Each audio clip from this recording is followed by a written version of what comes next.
Hola y bienvenidos a nuestro canal Mundo Caballo de Troya, canal dedicado a la saga de libros sobre un viaje en el tiempo a la época de Jesús de Nazaret del investigador español J.J. Benítez.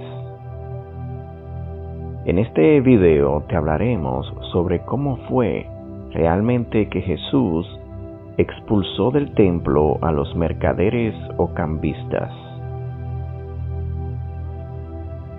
Cuenta Jasón en el Caballo de Troya 1 que hacia las 8 de la mañana se pusieron de camino. Jesús, como siempre, marchaba a la cabeza. Mientras ascendían por la ladera del Olivete, Jasón trató de sonsacar a los discípulos. Qué distinta fue aquella caminata. La alegría y entusiasmo del Domingo de Ramos se habían transformado en temor, expectación y confusionismo. Había un pensamiento común en aquellos hombres. ¿Qué debían hacer? ¿Seguir con el maestro o renunciar y retirarse? Pero ninguno tenía el valor suficiente como para enfrentarse a Jesús y exponerle sus inquietudes. A eso de las 9, el grupo entraba en Jerusalén. A juzgar por el trasiego de peatones, el número de peregrinos había aumentado considerablemente. El maestro, sin pérdida de tiempo, se encaminó hacia el templo. La proximidad de la Pascua mantenía la explanada de los gentiles en plena ebullición. Los puestos y tenderetes aparecían mucho más concurridos que en la tarde del domingo. Cientos de judíos de todas las clases sociales se afanaban en comprar o cambiar sus monedas, preparándose así para las obligadas ofrendas, para el pago del tributo al tesoro del santuario o simplemente disponiendo la elección de una víctima sin mancha para la cena pascual. Gradualmente, a causa de los abusos de los sacerdotes, la gente común terminaba por acudir hasta aquellos intermediarios, comprando allí sus corderos y aves. La astucia y avaricia de aquellos servidores del templo habían llegado a tales extremos que cualquier animal comprado fuera de aquel recinto podía ser rechazado por causas técnicas. En otras palabras, los encargados de los sacrificios, que tenían la obligación de revisar previamente cada una de las víctimas, podían echar atrás un cordero o una pareja de tórtolas por el simple hecho de estimar que el color del animal no era el adecuado. Esto representaba la vergüenza pública y, lo que era peor, tener que adquirir una nueva víctima. Curándose en salud, los hebreos acudían hasta este mercado, procurándose así unos animales de total garantía. Esta argucia iba siempre acompañada de un sobreprecio que resultaba tan deshonesto como ruinoso para las familias más humildes. Para colmo, el impuesto o tributo que cada hebreo debía satisfacer al templo había sido fijado en una moneda común, el siclo, una pieza del tamaño de 10 centavos, pero de un grosor doble. Un mes antes de la Pascua, los cambistas oficiales instalaban sus mesas en las diferentes ciudades de Palestina, suministrando así a los peregrinos el dinero necesario para tal menester. Ni qué decir tiene que en cada operación estos banqueros se quedaban con una comisión que oscilaba entre un 5 y un 15% del valor de lo cambiado. Si la moneda objeto del cambio era más alta, estos usureros podían quedarse con una comisión doble. Finalmente, cuando la fiesta era ya inminente, los cambistas se dirigían a Jerusalén, estableciendo su cuartel general en la mencionada explanada de los Gentiles. Este negocio venía reportando grandes beneficios a los verdaderos propietarios del ganado, de las mesas de cambio y de la multitud de ingredientes y enseres que debían ser utilizados en el sacrificio pascual. Esos propietarios, como ya se mencionó, no eran otros que los sacerdotes y muy especialmente los hijos de Anás. Jesús conocía esta situación y también el resto del pueblo, pero el poder y la tiranía de estos individuos era tal que nadie osaba levantar su voz contra aquella profanación de la casa de Dios. En este ambiente, entre gritos, discusiones, regateos y el incesante ir y venir de cientos de hebreos, Jesús, tal y como tenía por costumbre, se dispuso aquella mañana del lunes 3 de abril a dirigir su palabra a los numerosos creyentes y seguidores que habían ido congregándose junto a los puestos de los vendedores y cambistas. El maestro inició su predicación, pero al poco, su potente voz se vio sofocada por dos hechos que iban a precipitar los acontecimientos. En una de esas mesas de cambio, muy próxima a la escalinata sobre la que se había sentado el rabí, un judío de Alejandría comenzó a discutir acaloradamente con el responsable del cambio. El peregrino, con razón, protestaba por la abusiva comisión que pretendía cobrarle el cambista. La cosa subió de tono y la gente fue arremolinándose en torno a los vociferantes hebreos. Por si no fuera suficiente con aquel tumulto, en esos momentos irrumpió en la explanada una manada de bueyes, algo más de un centenar, que era conducida a través del atrio hasta los corrales situados en el ala norte, junto a la puerta probática. Aquellos animales, propiedad del templo, estaban destinados a ser quemados en los próximos sacrificios, y en consecuencia eran encerrados habitualmente en unos establos anexos al atrio de los gentiles. Jesús, a la vista de aquellos bramidos y de la cada vez más exaltada conducta del cambista, del judío y de cuantos apoyaban a éste, optó por hacer una pausa y esperar.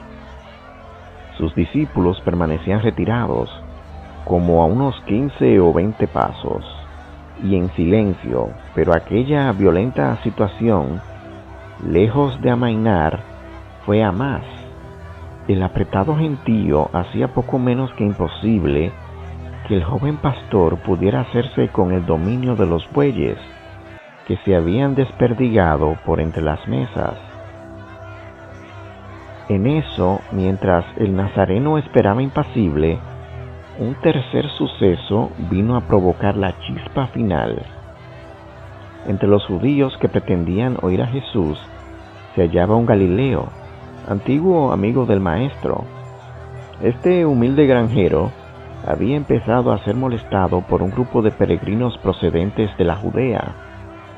Entre empujones y codazos, los engreídos individuos se burlaban de él por su credulidad. Cuando Jesús se percató de esta última escena, ante el asombro de sus discípulos, soltó su manto y dejándolo caer sobre la escalinata, salió al encuentro del pastor, arrebatándole el látigo de cuerdas. Con una seguridad inaudita, Jesús fue reuniendo a los hastados, sacándolos del templo entre sonoros gritos y secos y potentes golpes de látigo sobre el embaldosado de la explanada. Cuando la muchedumbre vio al maestro dirigir al ganado quedó electrizada. Pero eso no fue todo. Una vez concluida la operación de limpieza, Jesús de Nazaret, en silencio, se abrió paso majestuosamente entre la multitud, dirigiéndose a grandes zancadas y con el látigo en la mano izquierda hacia los corrales situados al otro lado del atrio de los gentiles, al pie de la fortaleza Antonia.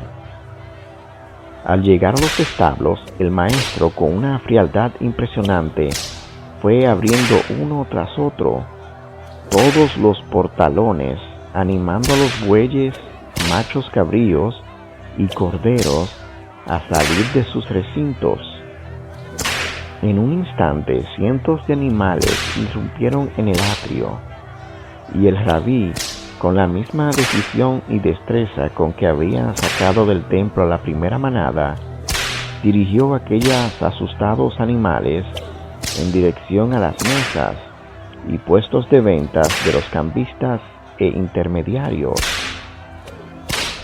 Como era de suponer, la estampida provocó el pánico de los hebreos que, en su atropellada huida hacia los pórticos de salida, derribaron un sinfín de tenderetes.